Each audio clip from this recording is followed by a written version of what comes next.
સર્વને એક વિનંતી કે આપણે શાંતિ જાળવીશું તો જ આનંદ આવશે. એટલે આપણો પ્રથમ વિવેક એ છે. જય શ્રી કૃષ્ણ, જય શ્રી વલ્લભ સહ કહેવાનું હોય શાંતિ જાળવવું બસ.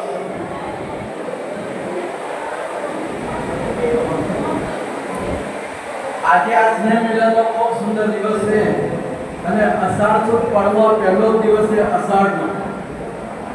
અને પેલું કહેવાય છે ને કે અષાઢના પાણી અને ભગવતીની વાણી કદી વિફળ જતી નથી. અને એટલા જ માટે વલ્લભ પ્રભુએ વિવેક ધર્યા છે. કીધું વિવેકસ્તુ હરિ સર્વમ વિજય છાત્ર કરી શકે. ત્યારે વલ્લભીજન કહી શકે કે વલ્લભની આજ્ઞા અનુસાર એ જીવનની અંદર પોતે પર્યાપ્ત નહીં ભક્તિ માત્રાની અંદર પ્રવેશ કર્યો હોય. અને અષાઢ એવો મહિનો છે કે પછી એકાદશી પણ આવશે. દેવ સૈનિત્ય પદ્મા સખીનો મનોરથ અને આ ગોપીજનનો વિરહ. આ અષાઢ મહિનો કે અષાઢના પાણી ગોપીજનનો વિરહ પ્રભુ વધારી ગયા છે મથુરાથી, ગોકુળથી મથુરા. અને આ જ દિવસે એ ગઈકાલે જે આવતીકાલે ત્યાં વલ્લભ પ્રભુએ મધ્યાહન પછી એમને આશ્રમ વિલાપ કરી અને એ જ દિવસ એ શ્રી પ્રભુ ગોકુળથી મથુરા પધાર્યા. ગોપીજનનો વિરહ પદ્માસખી પનઘટ પર વિરહ કરીને પ્રભુ ક્યારે પધારશે. અને એટલો બધો વિરહ આપ્યો કે પુષ્ટિ માર્ગે વલ્લભ પ્રભુએ સમજાવ્યું છે કે વિરહ દિનતા ફળ છે તો પ્રભુ પ્રાપ્ત થાય. નહીં તો વિરહ છે તો પ્રભુ પ્રાપ્ત થવાના.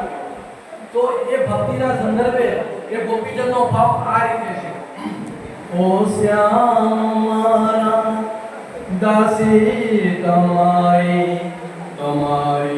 જ વાટ મદેહને ભૂલે છે.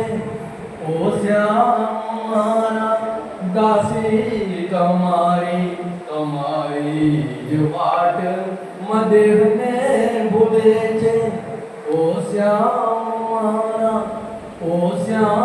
મારા જીવન પર્યંત રહનાર પાણી તોય લાવ્યા તમે વાનવાણી. જીવન પર્યંત રહનાર પાણી તોય લાવ્યા તમે વાનવાણી. તોય લાવ્યા તમે વાનવાણી. હવે દેહની દશા ખૂબ વારી. હવે તો પધારો ગિરિધર મુરારી. ઓ શ્યામ મારા જાનો પ્રભુ બરાબર પાકું. સત્ય સંકલ્પે તમો તો વસો છો. જાનો પ્રભુ બરાબર પાકું કે સત્ય સંકલ્પે તમો તો વસો છો.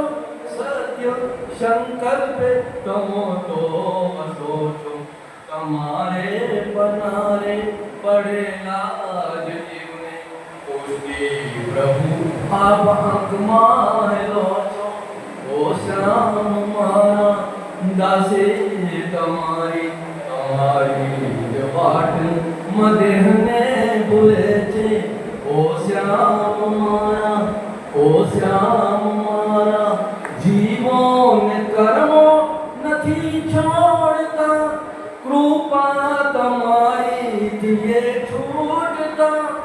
જીવો ને કર્મો નથી છોડતા. કૃપા તમારી છૂટતા. કૃપા તમારી છૂટતા.